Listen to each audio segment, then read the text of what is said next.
का स्वागत है आपका मेरे इस यूट्यूब चैनल हम लोग में। और इससे पहले जो हमेशा की तरह मैं आगे बढ़ूं, आपसे रिक्वेस्ट है कि आप मेरा ये चैनल सब्सक्राइब कर दीजिए, और यदि आपने सब्सक्राइब कर दिया तो बेल आइकन अवश्य दबा दीजिए।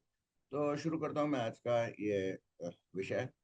आज सुबह प्रदीप सिंह जी, जो आपका अखबार पर के बहुत ही प्रसिद्ध यूट्यूबर और बहुत बड़े पत्रकार हैं, टीवी पर भी आते रहते हैं, उन्होंने अपने एक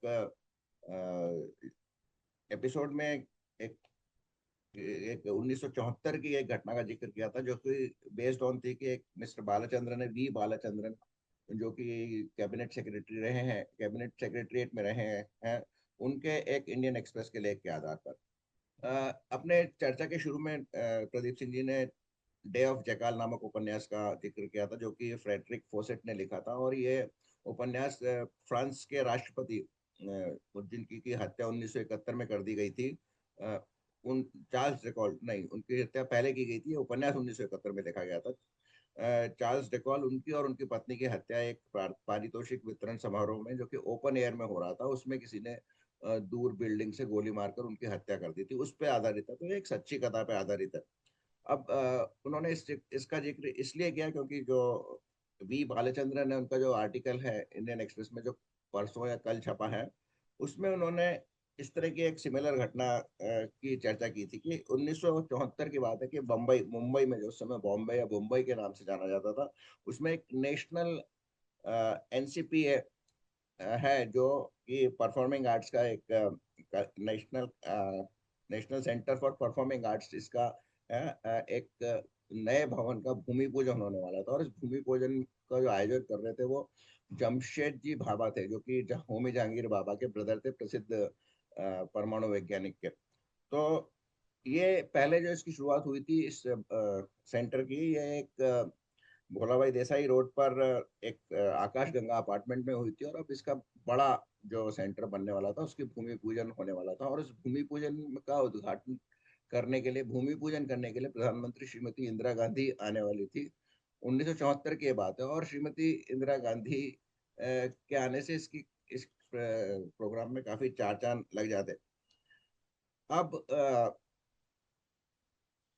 ये प्रोग्राम खुले स्थान में होना था, और उस समय चूंकि मुंबई बहुत ज्यादा डेवलप नहीं हुआ था, तो आसपास कहीं खुले स्थान में इसलिए होना था कि भूमि पूजन का था, वो तो कहीं कवर्ड स्थान में नहीं हो सकता। और आसपास में कई बिल्डिंगें थी जो कि बन रही थी, खुला स्थान था, और सुरक्षा उस समय प्रधानमंत्री के आईबी के पास हुआ करती थी। उस समय एसपीजी यानी स्पेशल प्रोटेक्शन फोर्स आदि नहीं हुआ करते थे, तो आईबी के पास थी, और पुख्ता इंतजाम उनकी सुरक्षा के किए गए थे। लेकिन इसी बीच एक पूर्व स्वतंत्रता सेनानी और सोशल वर्कर, सामाजिक कार्यकर्ता सोली बाटलीवाला सामने आए, और उन्होंने उस समय महाराष्ट्र के राज्यपाल अलियावर जंग हुआ करते थे, उनके यहाँ पर जाकर एक सूचना दी कि उन्होंने दो छात्रों को यह बात करते हुए सुना है कि इस प्रोग्राम के दौरान दूर बिल्डिंग से श्रीमती इंदिरा गांधी की गोली मारकर हत्या कर दी जाएगी। इस पर अलियावर जंग ने सारे सिक्योरिटी स्टाफ वगैरह को भी बताया। और जो ये वी वी बालचंद्रन ने, जिन्होंने इसका स्ट्रग लगाया, ये एक स्पेशल ऑफिसर ऑन ड्यूटी थे सीबीआई में, और उस समय उन्होंने काफी छानबीन, बॉम्बे पुलिस के कमिश्नर को भी बुलाया गया, और उन्होंने काफी कुछ डाटा इकट्ठे करने की कोशिश की, और पुख्ता अरेंजमेंट किए। लेकिन उन्होंने बाटली वाला, सोल वाडे वाला को ट्रेस करने की कोशिश भी की, लेकिन वो अचानक गायब हो गए। तो उनके गायब होने से पुलिस का एक तरह से जो संदेह है और ज्यादा बढ़ गया होगा, और उन्होंने काफी कुछ किया होगा, कई लोगों से पूछताछ आदि की होगी, कईयों को हिरासत में भी लिया होगा, तो ये सब हुआ होगा। लेकिन इन सब के बावजूद भी जो जो राज्यपाल थे वो संतुष्ट नहीं हुए, तो उन्होंने वो खुद दिल्ली गए, और दिल्ली जाकर उन्होंने श्रीमती इंदिरा गांधी को इस सब की जो सूचना दी, और कहा कि आप इस प्रोग्राम में अपना आना कैंसिल कर दीजिए। इंदिरा गांधी काफी उत्सुक थी उस प्रोग्राम में आने के लिए, क्योंकि वो परफॉर्मिंग आर्ट्स का एक विषय था, और इससे उनको काफी कुछ लोगों से संपर्क करने का और प्रसिद्धि का, मतलब अपनी जो फेम है उसको बढ़ाने का मौका भी मिलता। और तो उन्होंने काफी अनमने मन से इस प्रोग्राम में जाने को मना कर दिया, और बाद में जमशेद जी जे आर डी टाटा ने इसका उद्घाटन किया।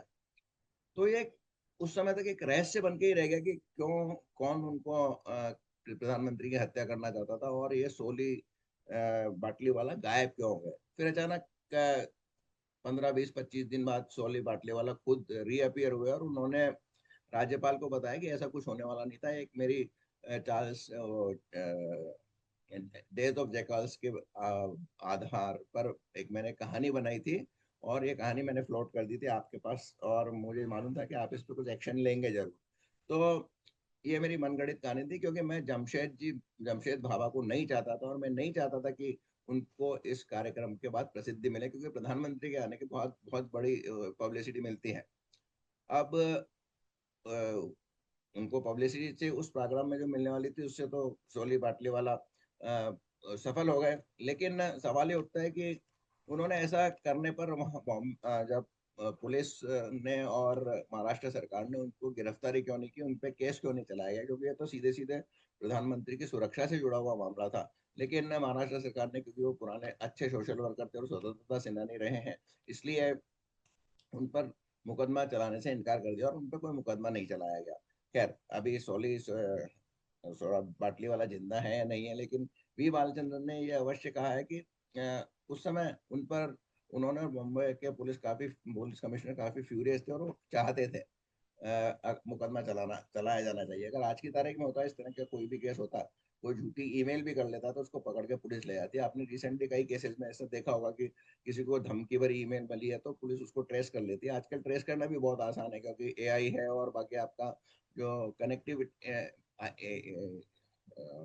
सर्विसेज है, आईटी सर्विसेज, इनसे इंफॉर्मेशन टेक्नोलॉजी इतनी महान है कि पता किया जा सकता है। लेकिन खैर, उस समय नहीं हुआ।